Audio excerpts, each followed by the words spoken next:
What's up everyone, it's Dakota and welcome back to another modern video, and today we're going to be taking a look at the Dimir control deck that kind of popped up towards the beginning-ish, or really kind of like made its claim during the Modern Pro Tour, a few weeks ago at Pro Tour Lord of the Rings, and has been a deck that has been hanging around and doing fairly well, honestly, for a control deck, one that we really haven't seen in a traditional sense for quite a bit in modern. So kind of nice to see that there is a like purely dedicated like control archetype. So, but of course, before we get too deep into the Dimir control deck, if you haven't already subscribed to the channel and you want to support my content, you want to know when Modern and Pioneer and other kind of videos get posted, consider subscribing to the channel and ring the notification bell.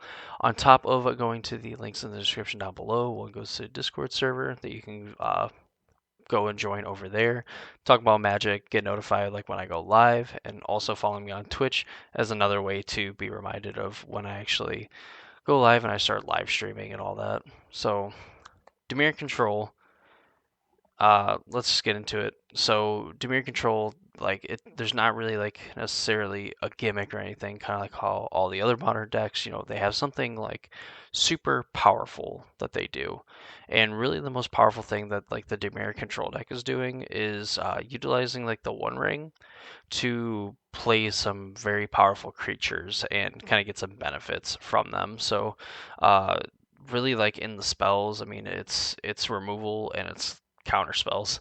You have 4 Force Negation, you have 4 Archmage's Charm, you have 4 Counter Spell, you have 1 Spell Pierce as like your counter suite, and then you have cards like Blood Chief's Thirst, removal, 4 Fatal Push, more removal, Shieldred's Edict, Sacrifice, base removal.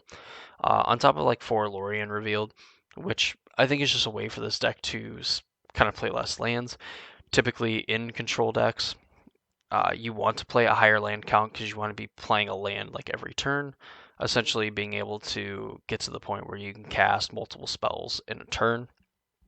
And in this deck in particular, I believe with like Lorien's Revealed in conjunction with like the One Ring, you're able to just kind of play with a little bit less resources than you normally would. So instead of having, 5, 6, 7, 8 lands in play, you probably get away with something like 4 or 5 in this deck pretty consistently because your curve is pretty low as far as like your interaction and even, cards like Subtlety, you're more than likely just casting for free because you want to stop from getting griefed on turn 1. You have like Murktide Regent, which you can play for like 2 mana and then leave up, a counter spell and a spell pierce or something like that. Snapcaster Mages is a way to like double up on all of these like cheap counter spells and even like cantrips in the case of Archmage's Charm. Orcish Bowmaster, of course, is going to combat other people playing the One Ring. Also, just a fairly good card just on its own if your opponent isn't playing the ring. Just obviously gets a lot better with the amount of decks that are just jamming 4 copies of the ring somewhere at 75. Uh, Mana base, super simple. You're playing 5 islands, Flooded Strand, a Misty Rainforest. You have your 4 Polluted Delta, Scalding Tarn. You have an Otawara, 3 Watery Grave, a Swamp, Sunken Ruin as like the filter land where you could just put a blue or black into it and then produce double blue, double black, or one of each one. You have Sunken Hollow, which is a land that comes into play tapped unless you control 2 or more basic lands.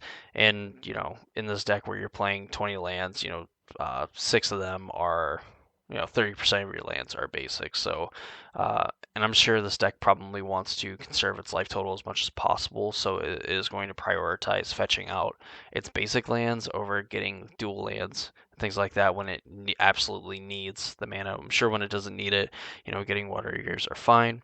Even getting like a tap Sunken Hollow on turn 1 is okay, with the option of being a dual land that can come into play untapped in later turns. Probably the most interesting land in this is Manamo School at Water's Edge. Of course, it's giving the Lord of the Rings art for it, which is, I mean, is cool, but would be a lot easier to visualize it if it was the actual card itself. So, uh, it's a legendary land. It adds a blue mana, but you can pay a blue and tap it to untap target legendary permanent. So, we have like a shielded in here, like pretty cool. Like you get to attack with it and then untap it and give it like a pseudo vigilance. Of course, like the real reason for like playing this card is the fact it is fairly good with the One Ring, where you can basically activate it twice a turn, through a turn cycle. So, you end up going from one counter to three counters. You put a second counter on, drew two, put a third counter on, drew three. You drew five cards, took three damage. That's an incredible rate. And just one of the ways that people kind of abuse the One Ring in that case. I mean, we've talked about it before with plenty of other decks that use that play the ring, and they either play multiple copies so that they can get their copy up to a high amount of counters and then just play another one to reset it, maybe playing like Teferis and things like that. This deck is able, with cards like Murktide Regent and even like Shieldred and stuff like that. Like if you have a One Ring with a Shieldred in play, you're essentially going to gain a life for each card that you draw, gaining two at that time, and then like taking a damage for each counter on it. And then if you mix that with Manamo, if you're able to get all three of these in play, that you're just going to generate an insane amount of card advantage and life advantage as well, to make it harder for your opponent in racing situations. And of course, you're going to make their rings worse with your Bowmasters and your Shieldreds as well.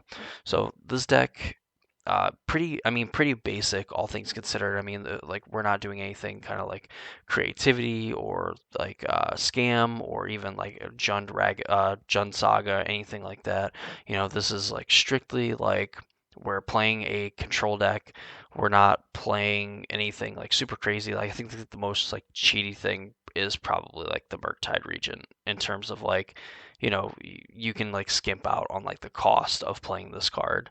Where like Shieldred and the One Ring are probably more powerful in terms of like what they do, how they're going to affect the game like in a long term. Like Murktide Regent is just going to slam the door very quickly, and kind of where this deck, you know, gets to play the game of like counter all of your things, just stop you from doing anything relevant, that we care about, and then eventually slamming a Murktide Regent and saying, okay, you have 2 turns to deal with this, because most of the decks in the format, besides like Tron, are probably going to deal some amount of damage to themselves, where Murktide Regent is going to be a 2-turn clock the turn that it comes down. So I mean, just putting your opponent on that clock, and if you have any remaining counter spells left over, making it even more difficult for them to be able to deal with a Murktide Regent, is just an easy way where this deck can just kind of go off and win the game like seemingly out of nowhere, which historically has been a problem with like control decks. You kind of like build up to this big thing, you end up tapping out for it, you hope it doesn't go anywhere, and then try to protect it from there.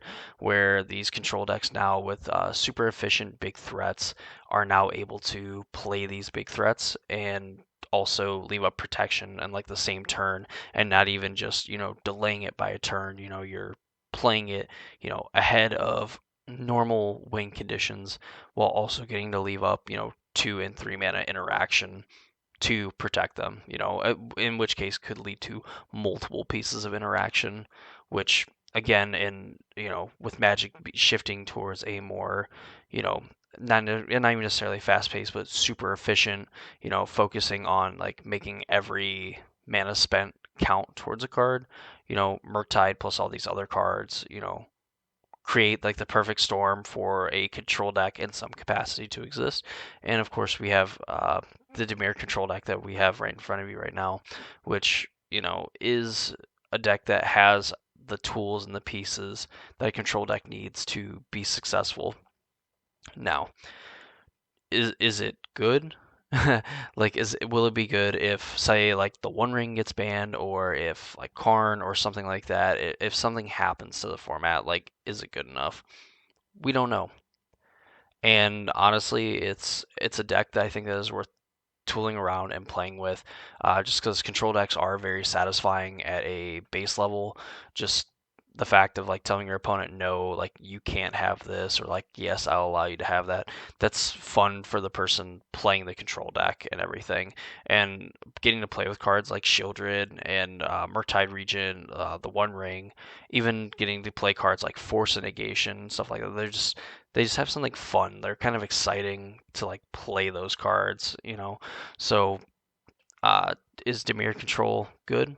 Probably. It definitely has tools to fight against some of the more popular decks in the format. Is it a deck that I think you should run out and just completely like build and throw together because it's going to be a tier one deck? Well, no, I don't think it's a tier one deck. Probably not even like 1.5. But I think with a competent pilot and just the right amount of luck, uh, definitely I could definitely see Dimir Control like taking down an event. It's weirder things have happened. It's a possibility, and it's just good to see the fact that there is a control deck that is essentially dedicated to being a control deck and not just a mid-range deck that has a mode into playing as a control deck. So that's going to do it for me in this video. I hope you all enjoyed. If you did, please leave a like on the video and subscribe to the channel, ring notification bell, all that fun stuff. Follow the links down in the description down below if you want to join the Discord server and know when I go live over on Twitch as well. That's going to do it for me. I hope you all enjoyed the video, and I hope to see you all in the next one.